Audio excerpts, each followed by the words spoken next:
Hello students, welcome to then class 98। हम लोग पढ़े हाई स्कूल प्राथमिक गणित भाग 1 वर्णों के लिए प्रश्नावली 10 को सॉल्व कर रहे हैं। क्षेत्रफल, इसमें हम आज 16 नंबर क्वेश्चन सॉल्व करेंगे। 16 और 17 को इस क्लास में सॉल्व करेंगे। चलिए देखते हैं 16 नंबर क्वेश्चन। 16 में नंबर क्वेश्चन है कि त्रिभुज एबीसी की भुजा बीसी के समांतर एक्स वाई कोई रेखा है।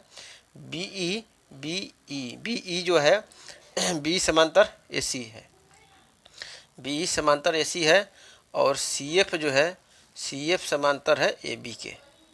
ए बी खींचे जो एक्स वाई को क्रमशः ई और एफ पर काटती है।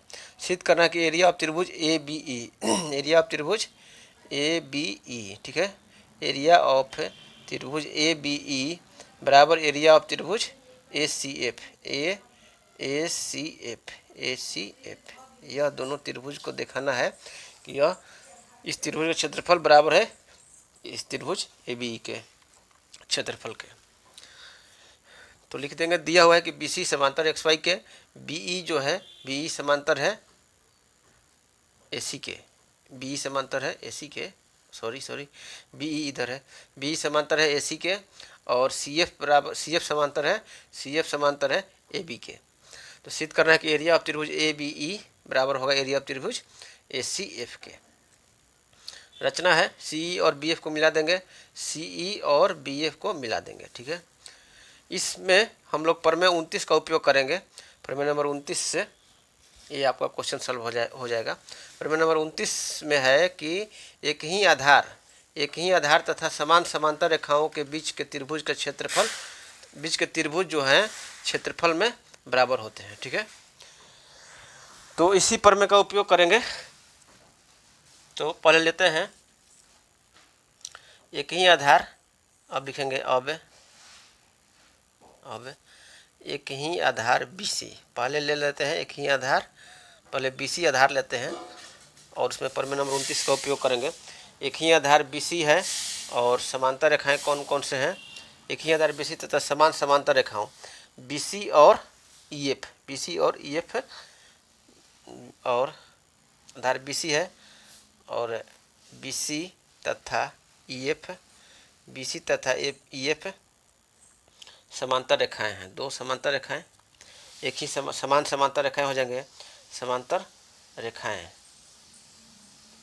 हैं।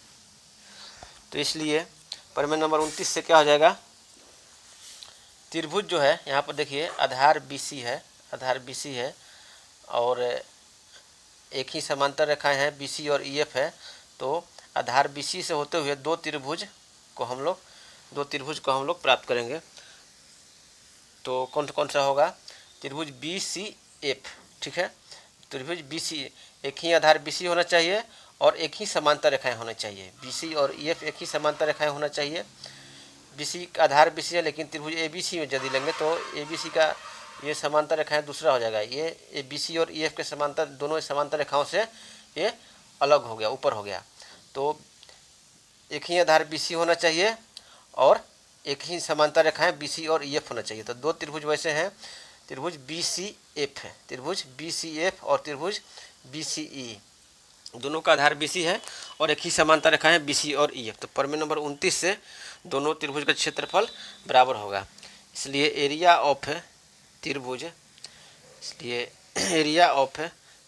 हो जाएगा BCF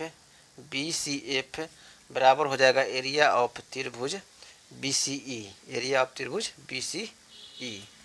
ये हो गया फर्स्ट समीकरण हो गया। आधार BC को लिए तो फर्स्ट समीकरण हो गया। अब लेंगे, अब आधार एक ही आधार अब लेंगे आधार CF को लेंगे, ठीक है, आधार CF को लेंगे। एक ही आधार CF और CF जो है समांतर है AB के और CF समांतर है AB के, इसलिए प्रमेय नंबर उपयुक्त प्रमेय नंबर 29 से क्या हो जाएगा। अब देखिए आधार CF लिए हैं तो कौन सा दो त्रिभुज है जिसका आधार CF हो और एक ही समांतर रेखाओं CF और AB हो। तो यहाँ पर देखिए BCF हो जाएगा, आधार ये आपका हो जाएगा त्रिभुज बी सी एफ, और एक त्रिभुज हो सकता है, हो जाएगा ए सी एफ। यहाँ पर सिद्ध करना है कौन सा, ए सी एफ, तो ए सी एफ लिखेंगे, यही लिखेंगे त्रिभुज ए सी एफ है, ठीक है। और त्रिभुज बी सी एफ, दोनों का आधार सी एफ है और एक ही समांतर रेखा है सी एफ और ए बी के बीच स्थित है। तो प्रमेय नंबर 29 से दोनों का त्रिभुज का क्षेत्रफल बराबर हो जाएगा। तो एरिया ऑफ त्रिभुज लिखेंगे प्रमेय नंबर 29 से, एरिया ऑफ त्रिभुज बी सी एफ बराबर हो जाएगा एरिया ऑफ त्रिभुज A C F. B C F बराबर एरिया ऑफ त्रिभुज A C F, Aadhaar C F और एक ही समांतर रेखा है बी ए बी और सी एफ, ठीक है। तो आपको हो जाएगा एरिया ऑफ त्रिभुज A C F, A C F.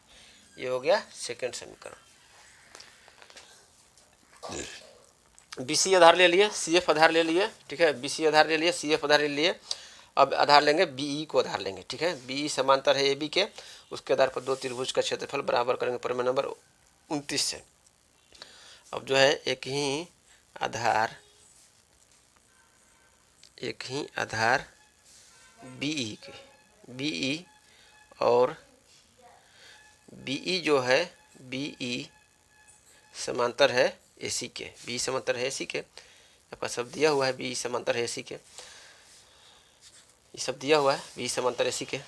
तो एक ही आधार बी और बी समांतर है ए सी के, तो इसलिए प्रमेय नंबर 29 से, प्रमेय नंबर 29 से क्या हो जाएगा।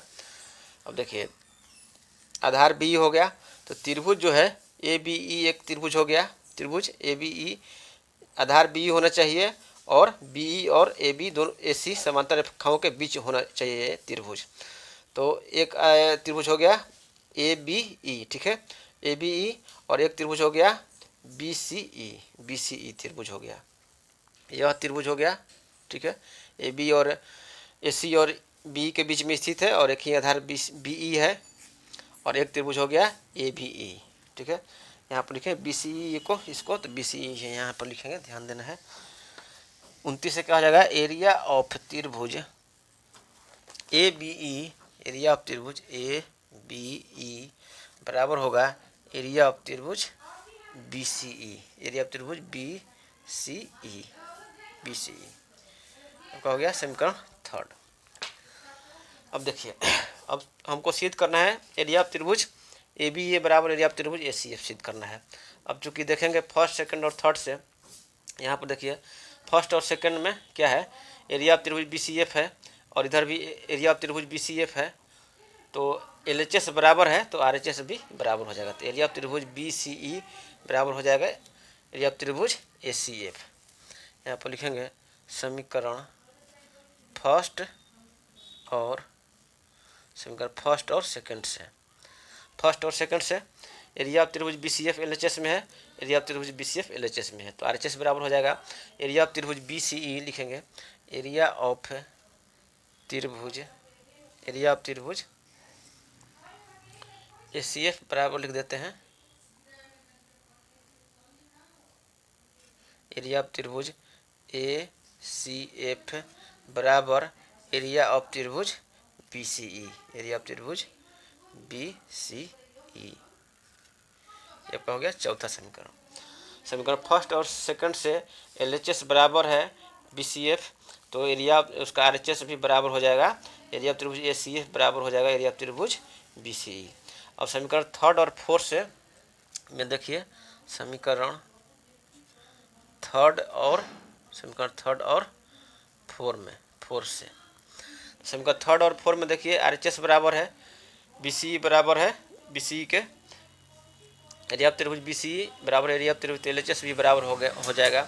तो समीकरण थर्ड और फोर्थ से क्या हो जाएगा, एरिया ऑफ त्रिभुज A B E, area of त्रिभुज ए बी ई बराबर हो जाएगा एरिया ऑफ त्रिभुज A C F, area of त्रिभुज ए सी एफ के बराबर हो जाएगा। यही सिद्ध करना था हम लोगों को, यह लिख देंगे क्या, तो सिद्ध हुआ, यही सिद्ध करना था तो सिद्ध हो गया।